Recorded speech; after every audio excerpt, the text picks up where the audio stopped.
The America's Democrats podcast, a project of 21st Century Democrats, is made possible by contributions from our listeners. Want to do more? Go to americasdemocrats.org and click Donate.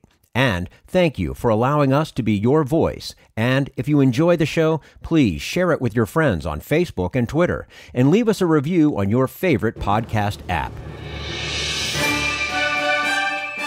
This is the America's Democrats podcast, the weekly podcast for stand-up Democrats.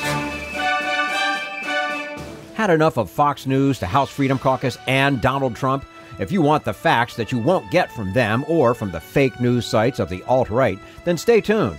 Our sponsor, 21st Century Democrats, works hard to get everyday Democrats involved in returning our party to its roots and to success at the ballot box. Sit back and listen, then stand up and fight. And follow 21st Century Democrats on Facebook for all the latest progressive news. We're glad you can join us. And we say hello to Thomas Geoghegan, graduate of Harvard Law School, and has represented labor unions and employee groups in many significant cases in various United States district courts and courts of appeals.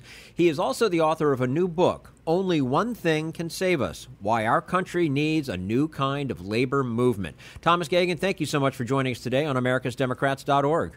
Sure. Thanks for inviting me. Well, we're happy to have you. Everyone seems to be an independent contractor now. Companies are finding ways to have more production with fewer workers. Has the labor movement disappeared? No, it's still out there, but it needs to reinvent itself, and that's why I wrote Only One Thing Can Save Us. We need to have a Democratic Party that is much more of a labor party, I should say, to America's Democrats. And we need actually not just to raise people's wages or stop the growth of inequality. We need to have a more democratic society, a more democratic way of life in our workplace, in our schools, and of course, in the general republic. And we need to mobilize people to come back into the system. We can't do that. We can't get Democrats elected unless we have a labor movement that is going to pull those people in and bring us back into a functioning democracy, which we don't have if you've got one-third of the country voting in midterms and barely more than half in presidential elections. So that's why I wrote the book, a labor movement that's going to reach out, pull people into the system, so to speak, into the polity, the republic, and because we are democratizing our way of life. Mm-hmm. Is this kind of those things that you just mentioned in that answer? Is that sort of the blueprint or the start of the blueprint for building a new labor movement? Well, the book, Only One Thing Can Save Us, has much more specific proposals than that. I mean, it argues for for doing really three things and doing three very hard things all at once. One is changing the labor movement, getting rid of the principle of exclusive representation, opening up labor even to representing smaller groups of workers, arguing for more disruption, because in a gridlock political system, the only way to really get results, and we saw that in the civil rights movement in the 1960s, is to disrupt. Even if you lose, you could see that in the fast food strikes, which didn't persuade the McDonald's and the Wendy's of the world to raise wages, but got minimum wage up to the top of the political agenda. You have to engage in more strikes, disruption, and do that not through because you're representing a majority of workers, but representing a militant minority. The second thing we have to do is change our corporate model, move from a stockholder model, which is dysfunctional anyway because stockholders really aren't running these companies, to a stakeholder model, more like Northern Europe, Germany, Scandinavia, where you have working people electing directors to the board. And I talk about how we might start doing that, at least in the not-for-profit sector. And finally, we do have to change our political model, and we can do that if if the Democratic Party stops trying to push the idea that the way to deal with inequality is getting everybody into college, and recognizes that this is a high school nation. I mean, 70% of the adult population just has high school degrees, and starts orienting itself towards making those high school jobs worthwhile, That's what we have to do. We're speaking to Tom Geoghegan. He's the author of a new book, Only One Thing Can Save Us, Why Our Country Needs a New Kind of Labor Movement. Where does the blame lie? You critique President Obama. What did he do or not do to help the working class? Oh, it's not just Obama. He's part of a whole trend. I think the Democratic Party establishment in Washington, D.C. has for years sung the same song, which is the only way to deal with this in a global economy is have more people going to college, et cetera, more education. I'm in favor of more education.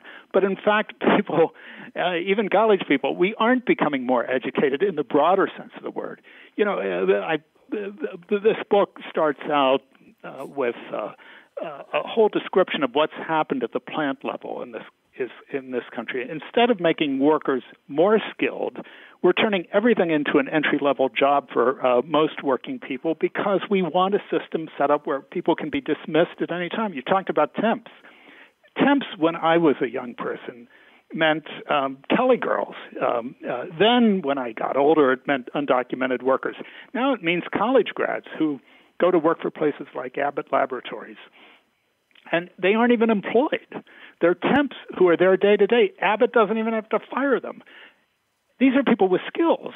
And yeah, you talk about the Democratic Party talks about education and is just clueless about the fact that there's nobody backing up, watching the backs of these young people, mentoring them, skilling them up. The companies don't have any incentive to invest in them. You know, get real. Until we have a labor movement set up, we're not going to have really the kind of education, the investment in people that we need, because everybody's dispensable. Mm-hmm. That's what has to change. You know, you also call labor leaders elitist. Why is that? Did I?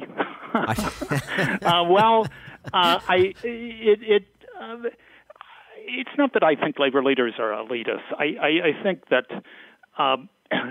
that it's the fundamental problem that the labor movement has is that it's stuck in a very weird system of worker representation. And that's something that I tried to get across in the book. And it's hard to get across even to people who think they know something about labor, and including Democratic Party activists. Our system is really, really, really weird. There are a few analogs, yes, Canada, but in most countries of the world, unions go in and represent not a majority of the workforce, but just the people who want to join. And employers deal with unions on that basis and sign contracts that don't necessarily apply to everybody in the plant, but just the people who are union members, and then the employer voluntarily extends it to everyone else. Most people are perfectly happy to have a union in place, but don't really want to get involved in it. They don't want to take the risk. They don't necessarily want to pay dues. They want to be to one side. They have their lives to live. They can't get involved. You've got to we have a system that requires those people to become engaged when they don't want to become engaged. What we need is to move to organizing and letting workers represent themselves the way they do in all the other countries, or practically all the other countries of the world. Just let unions go in and bargain, even if they don't represent a majority of the workers in a plant. A German labor staffer told me that if we had to get majority votes, 50% plus one, like you do in America, we wouldn't have any unions in Germany either. We have to move towards that sort of model. Mm-hmm.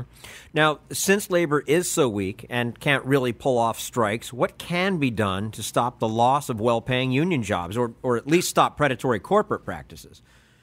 Well, there's not much. There are union jobs. It's only 7 or 8% of this private sector that unions now represent. I think that what we do have to do is talk about organizing people who aren't in unions, and that includes college graduates, because I think the college premium, so-called, isn't worth it unless we have college people organized and getting stronger wages.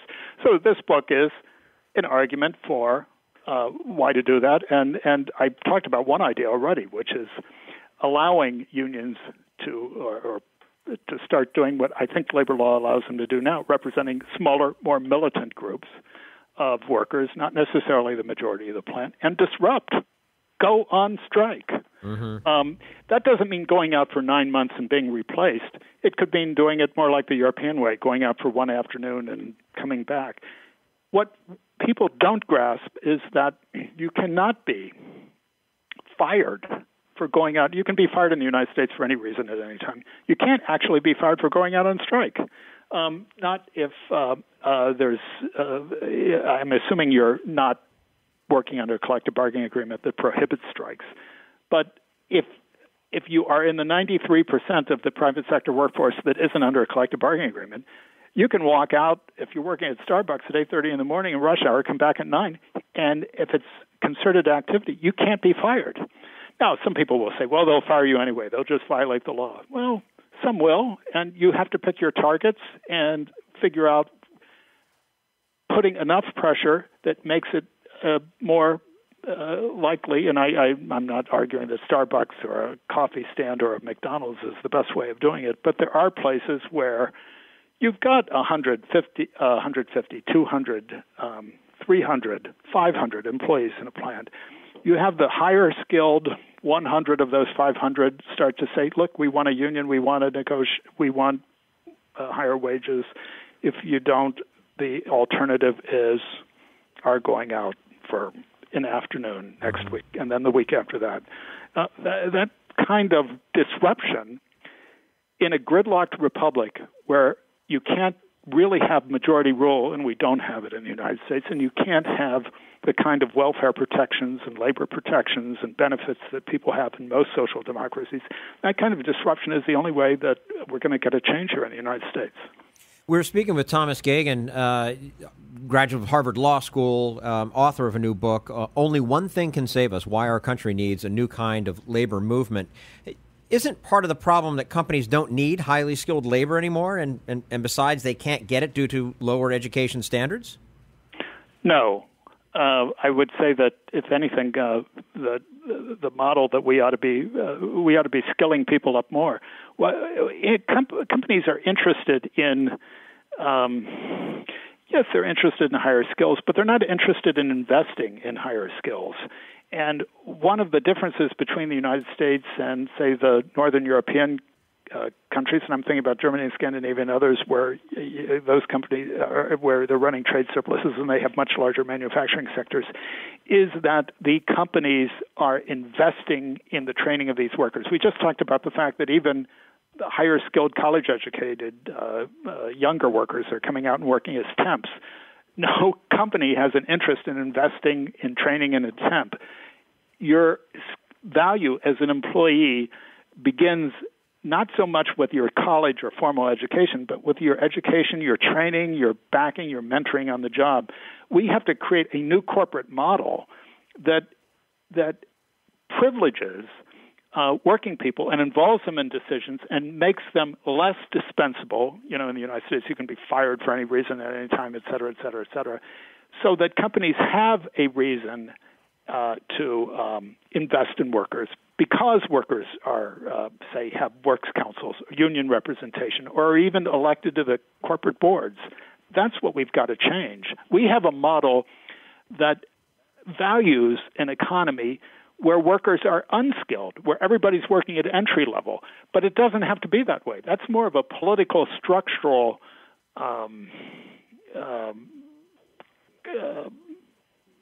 explanation for our problem than it is an inherent economic one. You go over to the other countries and they have much higher skilled workers, even though they have less formal education than we do. That's a function of the system we've set up here. Yeah. It doesn't have to be that way, and it's not necessarily a global phenomenon. In fact, you could argue that we're kind of, once again, America the exception. And behind the times almost. You state that the country needs a strong labor movement to save the Constitution and our democracy. So why don't Democratic politicians and progressives get in gear behind organized labor? I'm not necessarily arguing for a resuscitation of organized labor. I would say this. I think that everybody in the Democratic Party has a stake in the labor movement, and it's not something that should be left to the highest elected officials in organized labor. Not that they don't have an enormously crucial role in it, but the labor movement belongs to all of us. And that is a very good question that you ask. Why don't they get involved in it? You know, it's much easier to...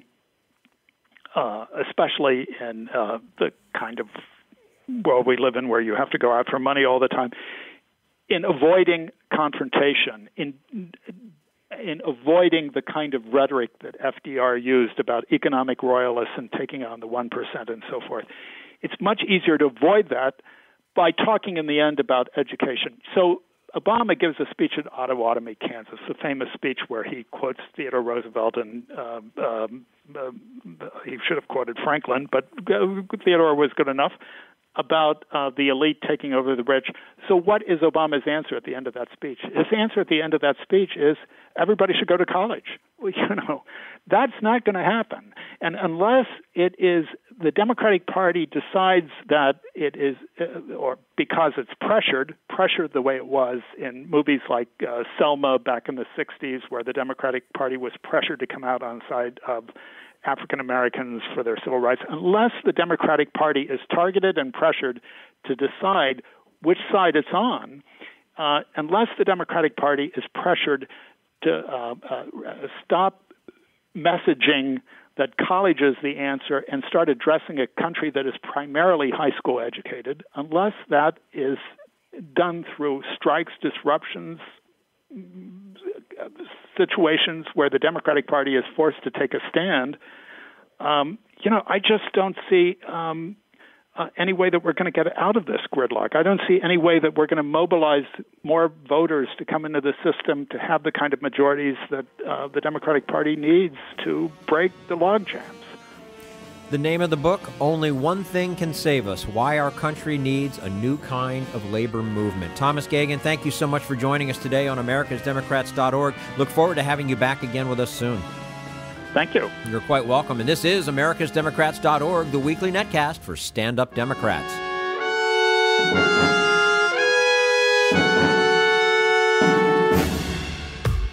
We want you to sit back and listen to this americasdemocrats.org podcast, a project of 21st Century Democrats. But we need you to stand up and fight. Do you want to get involved and help get our party back to its roots and to success at the ballot box? You can make your contribution to help us keep this show going and to elect Democrats who will stand up for democratic principles. Go to americasdemocrats.org and click on Donate at the top of the page. Last July, several GOP senators combined their 5-watt intellects to charge that inflation was rising because of, quote, insane tax and spending spree of President Biden and the Democrats. Never mind that the insane spending is for such sensible, productive, and enormously popular national needs as child care and jobless benefits. Mitch McConnell's rabidly partisan flock saw the chance to politicize the public's legitimate worries about rising prices. You poor consumers are made to pay more for basics, they squawked, because of Socialist Joe's investment in grassroots people. Follow the ricocheting pinball of the GOP's logic. 1, they say that helping hard-hit families induces them to refuse to go to work. 2, this creates blockages in the global supply chain. 3, this causes shortages of everything. 4, this forces corporate bosses to raise all prices, which 5, slams the middle class and poor, so 6, lazy workers cause inflation. Whoa, Rube Goldberg couldn't have dreamed up a more fantastical diagram to deflect attention from what's really happening, namely that instead of an inflation problem, we have a corporate greed problem. Of course, the greedmeisters insist that their pursuit of excess corporate profits has not driven any price surges. In our economy of free market competition, they snap, prices are established by the law of supply and demand. It's the magic of the marketplace, they explain. But magicians don't do magic, they perform illusions.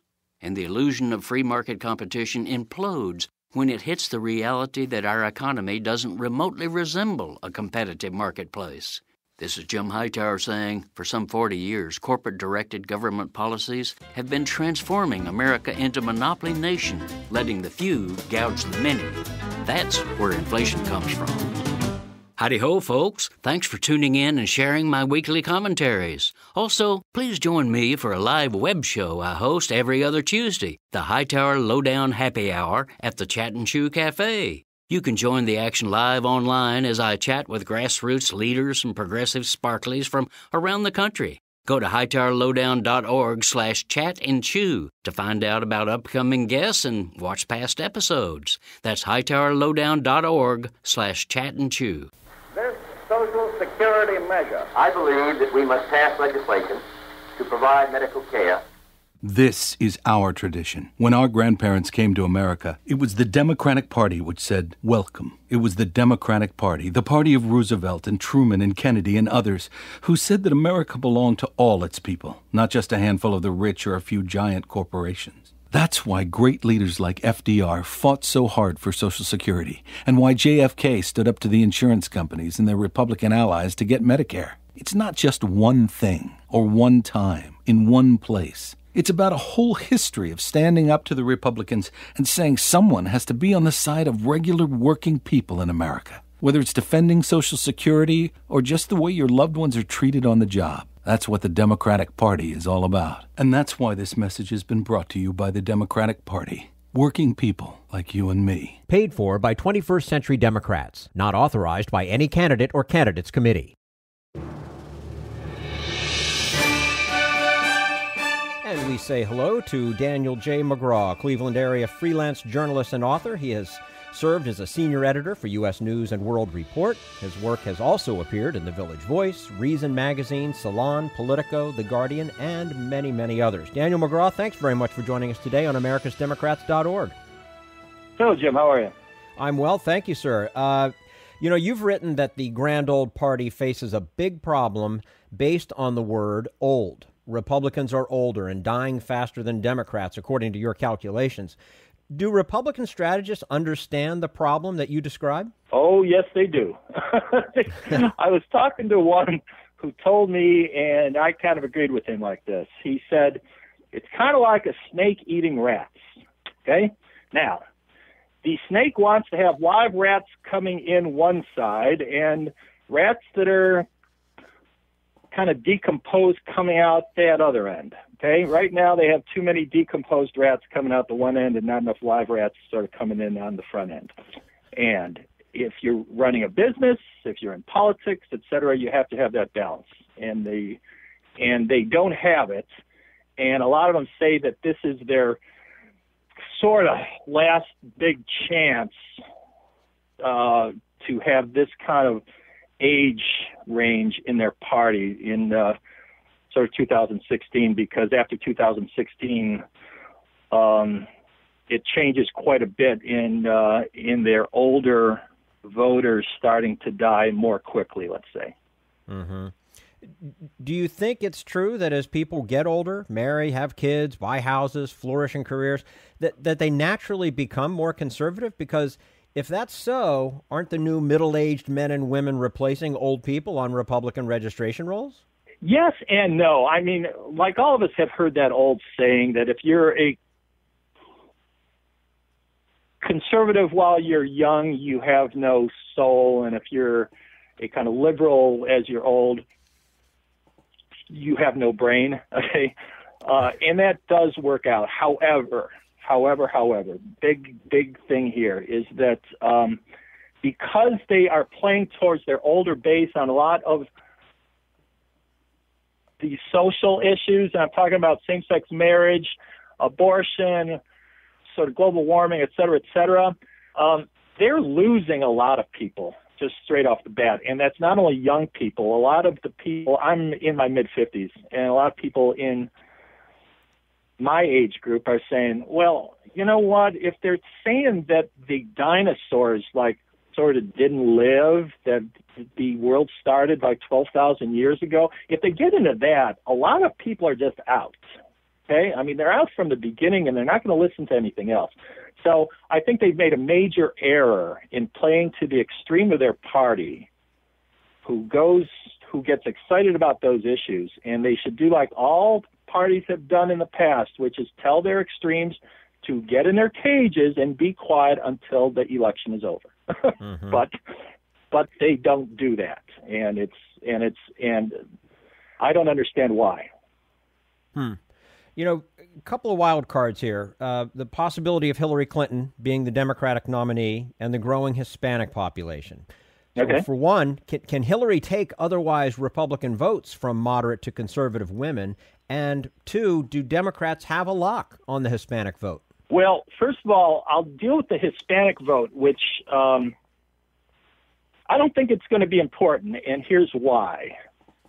Of the states that have a large Hispanic population, so if we're talking about sort of California, Texas, Illinois, New York, those states aren't in play, okay?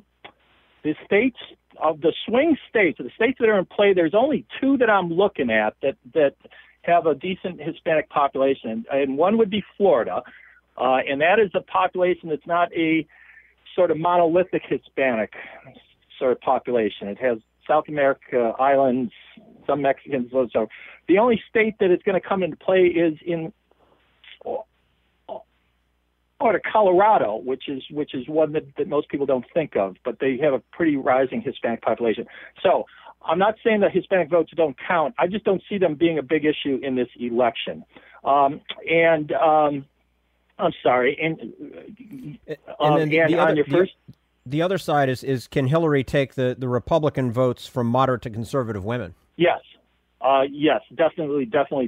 And it should, and it'll play big in Florida,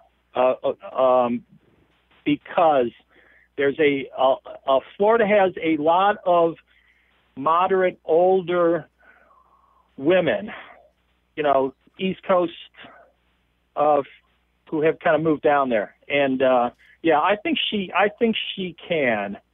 And I think, that could be a very key issue if she can just kind of take enough of them who might have voted for sort of John McCain or Romney and are saying to themselves, well, here we've got a candidate who is like us. I think that I think she can, but again, she's going to have to tread a fine line there. We're speaking with Daniel McGraw, Cleveland area freelance journalist and author. Republican presidential candidates, Daniel, are now all talking about income disparities pretty much for the first time. Do you think that will help them peel votes away from the Democratic base of people who are usually on the wrong side of that disparity? I think they can. However, it depends how they're if they just start talking about how they're for the poor folks that are trying hard, blah, blah, blah, it'll be easy to say, okay, but have you guys done anything in the last 15 years or so? It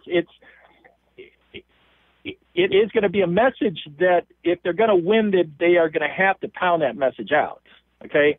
But as I said before, if they kind of mix that with all of the craziness of all of these kind of folks on the far right with the global warming and the same-sex marriage stuff, I think that message is going to get sort of drowned out. Mm-hmm.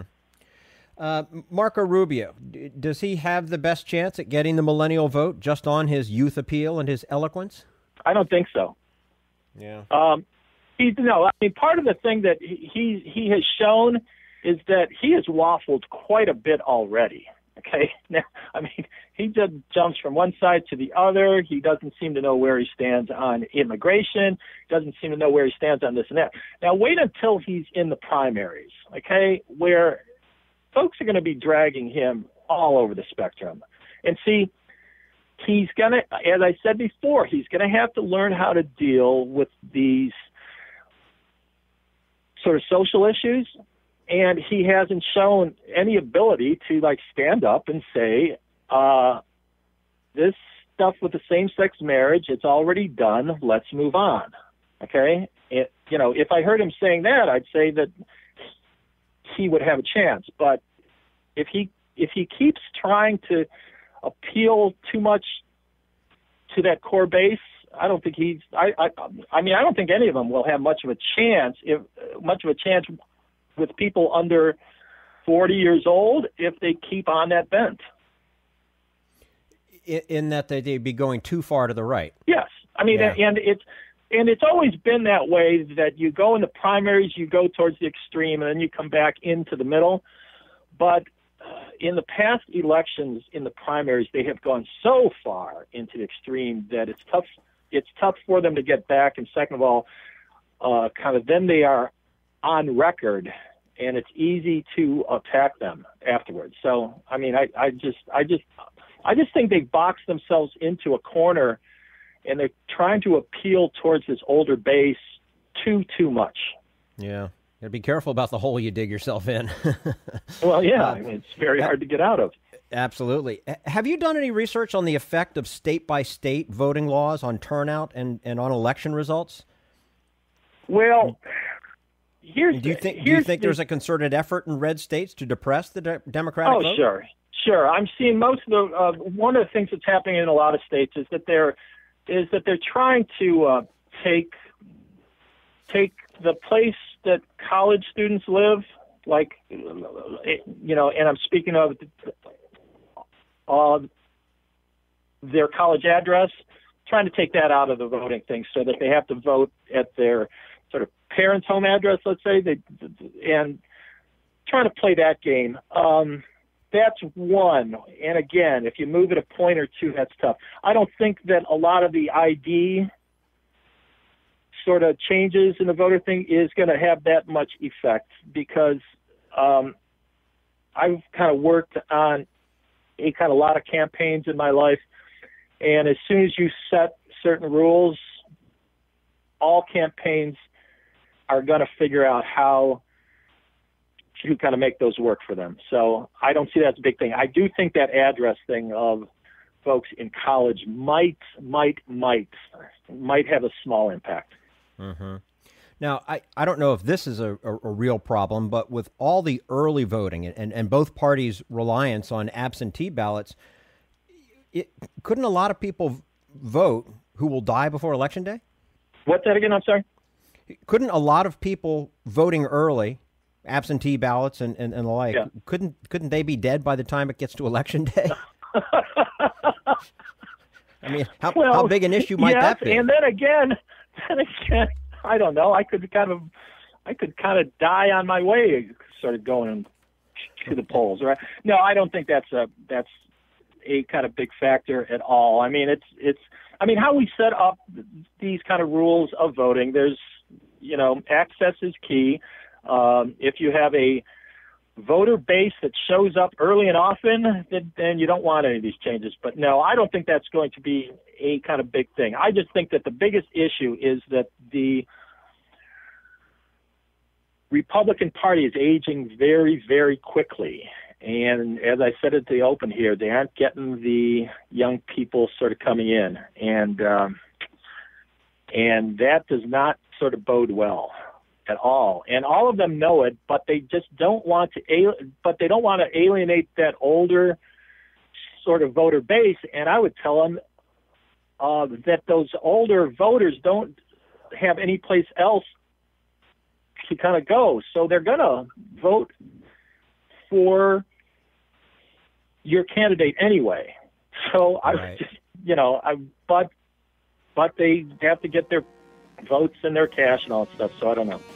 Okay. Daniel McGraw, freelance journalist and author, joining us today on americasdemocrats.org. Daniel, thank you so much for your time today. We appreciate it and look forward to having you back again soon. Okay. Jim, thank you very much. Appreciate it. You are quite welcome. And this is americasdemocrats.org, the weekly netcast for Stand Up Democrats.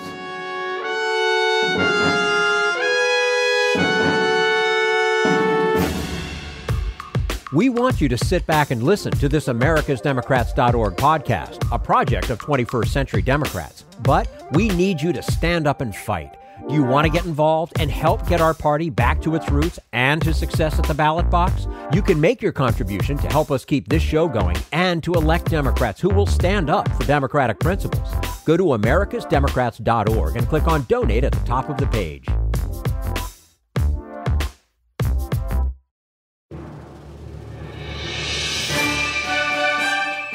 I was a little nervous going in because, let's be honest, Joe Biden's not a great orator, not known for that in the tradition of Ronald Reagan or Bill Clinton or Barack Obama. But boy, he certainly rose to the occasion last night, in my humble opinion. Biden's State of the Union had one theme from the very beginning, all the way to the end: unity, unity, unity. We are one nation, he said. We are one people. We are united in opposing Putin's unprovoked invasion of Ukraine. We are united in supporting the Ukrainian people. We are united in rebuilding America's broken down bridges and highways. We are united in finding our way out of the COVID pandemic and putting it behind us once and for all. We are united in getting American workers back in the workplace and the office and in getting our kids back in school. And Biden said, while there are always differences about how to get there, we are also united in building a better America and united behind his goal of making it in America. Every piece of wood, every nail, every screw, every piece of steel used in rebuilding our infrastructure, Biden pledged, will be made in America. I mean, I got to tell you, I felt like I was watching the Olympics. I kept chanting USA, USA at the television. I mean, I even saw Kevin McCarthy standing up and applauding Biden at one point. But one other thing I thought was really important. Biden didn't sugarcoat reality. He acknowledged these are tough times. War in Ukraine, still too many people dying from COVID, inflation, serious attempts around the country to undermine our democracy. But Biden reminded us of our resilience as Americans, our ability to turn challenges into opportunities.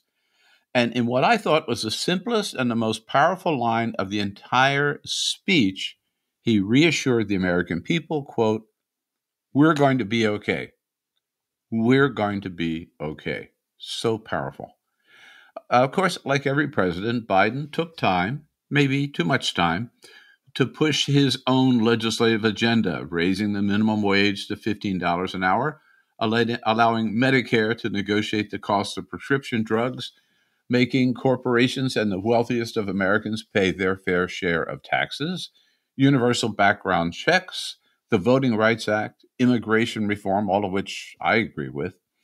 But he ended by challenging Congress to come together and get to work on a common sense, four-part agenda, what he called a unity agenda for the nation. Again, notice, unity agenda for the nation. Four things: beating the opioid epidemic, taking on the challenge of mental health, providing more support for our veterans, and ending the scourge of cancer.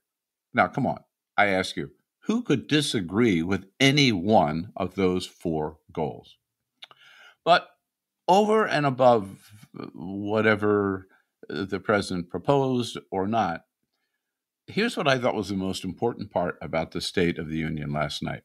It doesn't have anything to do with what Biden said or any of the comments made about the State of the Union afterwards by Republicans or Democrats. And I think people who start talking about all those little details in the legislative agenda miss the big point. They just get lost in the weeds. To me, the most important point about that speech was that it took place at all, because just having the State of the Union sent a powerful message to the American people and to the entire planet. Joe Biden didn't mention January 6th or Donald Trump. He didn't have to, because just standing there as President of the United States in front of a joint session of Congress showed the whole world what America is all about. America's not that bunch of crazies who met in Florida last weekend, led by our deranged former president, still insisting that the last election was stolen. America is not those wacky Republicans in Wisconsin who are still trying to overturn the 2020 election. No, this is America. Here we all are, Democrats and Republicans, liberals and conservatives, Nancy Pelosi and Chuck Schumer, Mitch McConnell and Kevin McCarthy, by their very presence, acknowledging that Joe Biden is president of the United States for real, and despite our differences, coming together to figure out how to move forward and how to work together to build a better America. See, that's what I thought was so important. And people kind of miss that just holding the State of the Union did more than anything else to repudiate Donald Trump once and for all. and consign him and his diehard followers to the loony bin of history. Biden ended the State of the Union by rallying the American people. This is our moment. We will save democracy. The State of the Union is strong because the American people are strong. If you liked what you heard, please get involved in our efforts to keep this show going and to elect Democrats who are bringing the party back to its roots. Go to americasdemocrats.org and click on Donate at the top of the page. And be sure to find 21st Century Democrats on Facebook and Twitter, and leave us a review on your favorite podcast app. We want you to sit back and listen, but we need you to stand up and fight. Join us. Support the americasdemocrats.org podcast, a project of 21st Century Democrats, and help elect Democrats who will stand up for democratic principles with your contribution today. Go to americasdemocrats.org and click on Donate at the top of the page.